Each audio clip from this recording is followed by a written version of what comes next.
बेटा था वो दृढ़ता का भंडार, वल्लभ भाई पटेल नाम कहलाता था सरदार। कृषक कार्मिक जनगण से था उसको प्यार अपार, अखिल देश ने उसे रहनुमा किया था स्वीकार। गांधी बापू का शिष्य, सत्य अहिंसा का अवतार, किंतु एक भारत करने को धर लेता हथियार। लौह पुरुष संबोधन था वो लोहे की दीवार। तेज पुंज तुम, शक्ति पीठ तुम, बल का सागर अपरंपार। ऋणी देश का नम्र नमन तुम स्वीकारो सरदार।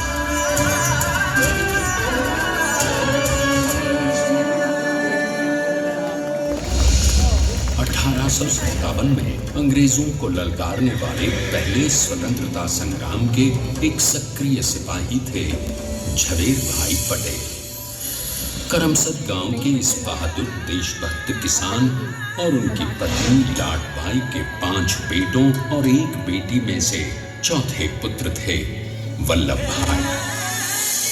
बालक वल्लभ ने करमसद के बाद नडियाद से अपनी हाई स्कूल की शिक्षा पूरी की। फिर 13 साल की उम्र में उनकी शादी भी हो गई छोटी सी झवेर बाई से।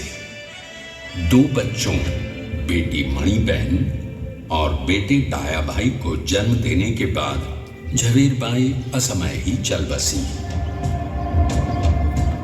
सदी बदलने और 20वीं सदी आने पर उनका जीवन भी एक चमत्कार की तरह बदला। प्लीडर का इम्तिहान पास करके वो वकालत करने लगे। पहले गोधरा, फिर आणंद और उसके बाद अहमदाबाद में।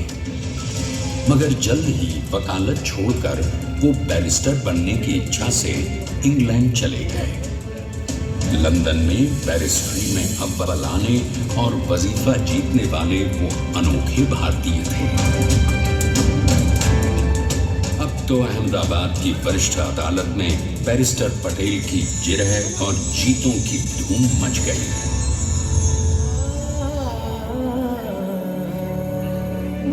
तभी एक युग पुरुष ने वल्लभ भाई के जीवन की धारा ही बदल दी।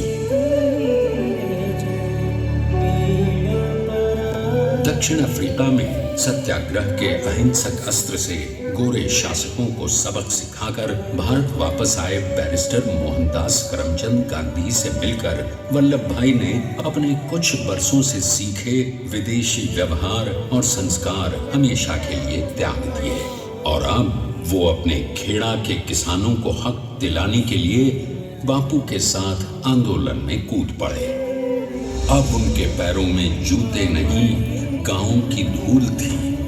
हृदय में भारत भूमि की शस्य श्यामला धरती, मन में थे गांधी और मस्तिष्क में एक नए स्वतंत्र भारत का सपना।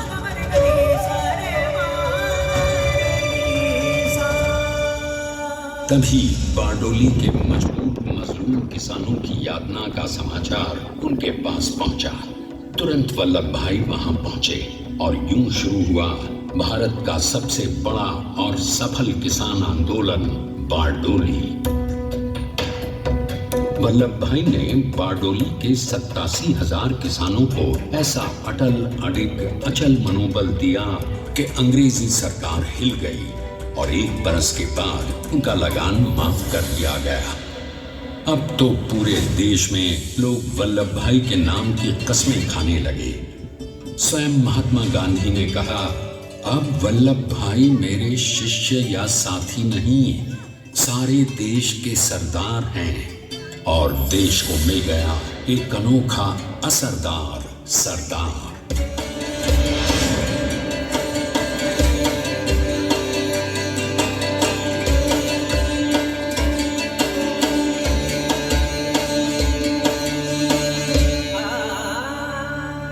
सरदार पटेल के नाम और देशभक्ति से अंग्रेज डर कर कांपने लगे। 1930 के नमक सत्याग्रह और दांडी कूच में वो बापू से भी पहले गिरफ्तार किए गए। तो सन 1932 में फिर उन्हें बापू के साथ ही जेल में 2 सालों के लिए डाल दिया गया। मगर आजादी के दीवानों को, स्वतंत्रता के परवानों को कौन गिरफ्तार कर पाया है। जेल से छूटते ही सरदार को कांग्रेस के नए राष्ट्राध्यक्ष पद पर चुना गया और उनकी सरपरस्ती में राष्ट्रवादी भारतीयों ने तमाम ब्रिटिश सूबों में जीत हासिल कर वहां अपनी स्थानिक सरकारें बनाई।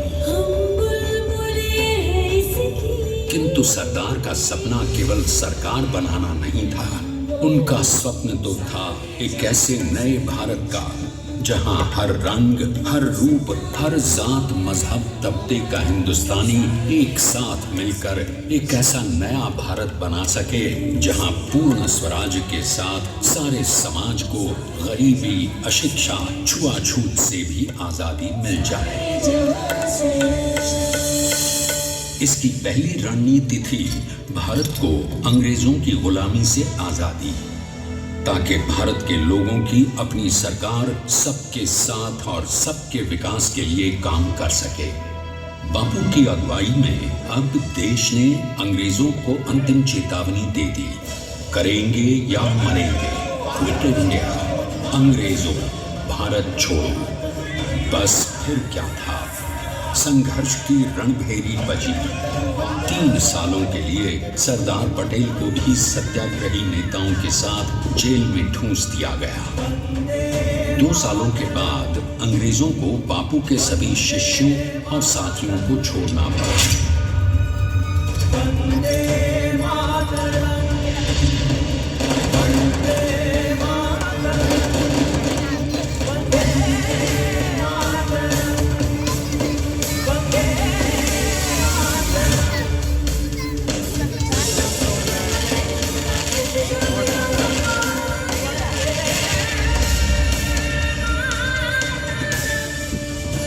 स्वतंत्रता के स्वप्न के सच होने के साथ अब सरदार पर कई एक नई जिम्मेदारियां थीं।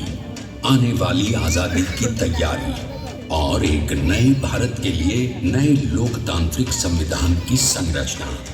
जैसा उनके साथी ने खुद कहा था, सरदार ने ही 6वीं हथौड़ी लेकर एक नए भारत को उकेरा है।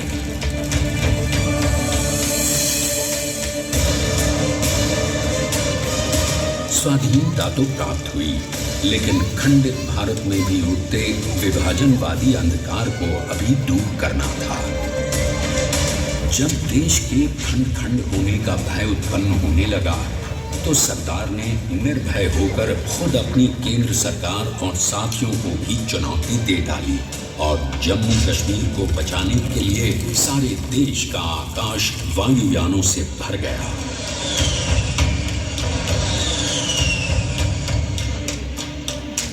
और फिर हैदराबाद और जूनागढ़ के भारत में विलयीकरण को पाकिस्तान से चुनौती मिली।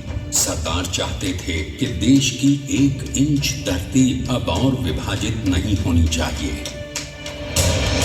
नए भारत को एक करने के लिए समझा बुझाकर मना कर 565 रियासतों को सरदार ने अपनी सूझबूझ सदाशयिता संबल से एक नए स्वतंत्र भारत का अभिन्न अंग बना लिया।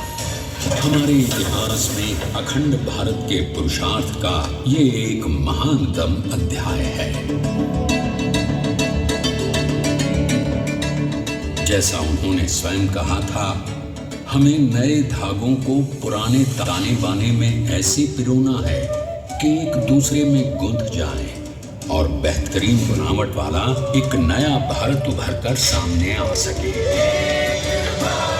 अंततः अपने वज्र दृढ़ संकल्प से एक नया विराट विशाल एक भारत श्रेष्ठ भारत बनाकर दिखा ही दिया सरदार ने।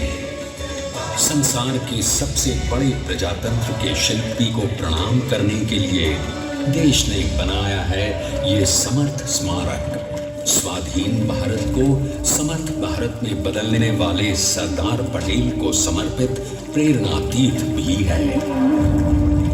प्रधानमंत्री श्री नरेंद्र मोदी के नेतृत्व में बनी विश्व की इस विशालतम प्रतिमा के सामने आकर सारी दुनिया जैसे स्वयं भी नतमस्तक हो जाती है।